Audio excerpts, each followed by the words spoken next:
Sawadee Cop. All right, so when we last checked in with Timmy, he was feeling optimistic and liberated for the first time in over 2 years because he did the 80-20 principle to his life and work, both work life and personal life. In the ensuing weeks, I applied the 80-20 principle to dozens of areas, including the following. Advertising. I identified the advertising that was generating 80% or more of the revenue, identified the commonalities among them, and multiplied them, eliminating all the rest at the same time.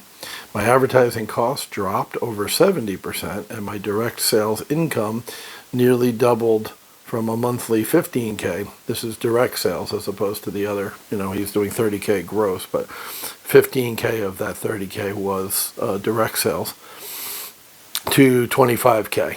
So that's part of how he got from 30 to 60 was increasing the effectiveness and the efficiency. I'll keep using that word efficient because I think that's really kind of the nail on the head for what he does, making things more efficient, his advertising, in 8 weeks. So it would have doubled immediately had I been using radio, newspapers, or television instead of magazines with long lead time. So he's advertising in magazines. You had to put your ad in 3 weeks to a month ahead of time for them to publish it and print it. Makes sense. Online affiliates and partners. I fired more than 250 low-yield online affiliates or put them in holding patterns to focus instead on the 2 affiliates who are generating 90% of the income. So he had 2 killers with the affiliate program, sending him a lot of traffic, 90% of the income from the affiliate side, not total income.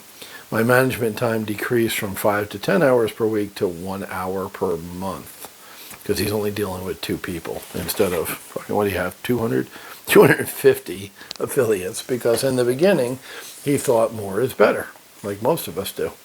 No, 250 isn't better than 2.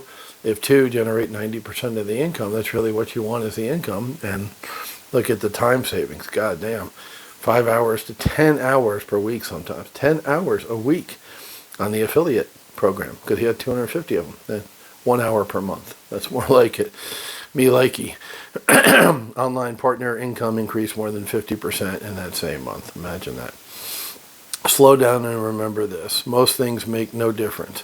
Being busy is a form of laziness, lazy thinking, and indiscriminate action, right? So take action, but have it be well thought out, planned action that actually advances you towards your goal, not just action for action's sake, work for work's sake, as Tim says.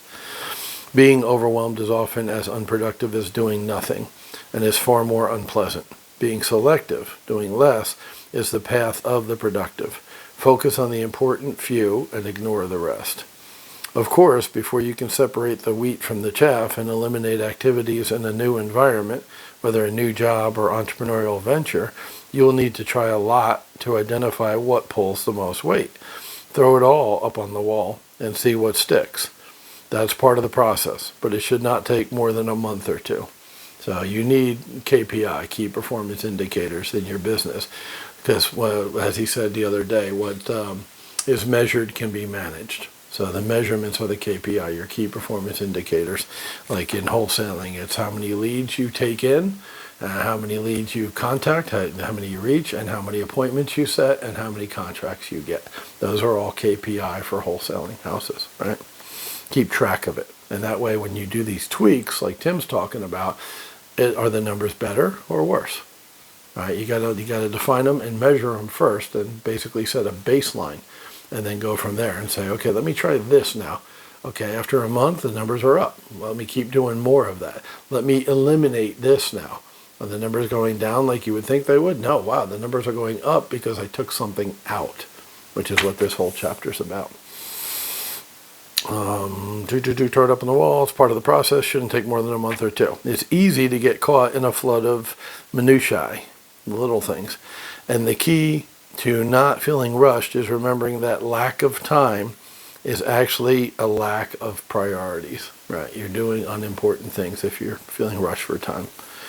Take time to stop and smell the roses, or in this case, to count the pea pods. Okay, that's a weird way to put it, but we get we get what he's saying. Message received loud and clear. And look at it, 4 minutes and 57 seconds. I'm going to set a record today.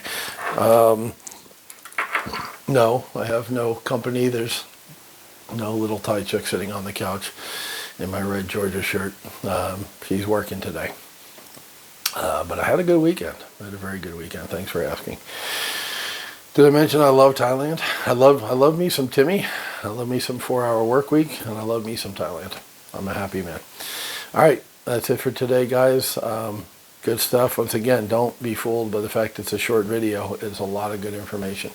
Assess everything through the goggles, the 80-20 goggles that he's taught us to use. It's a worthwhile exercise, I promise you.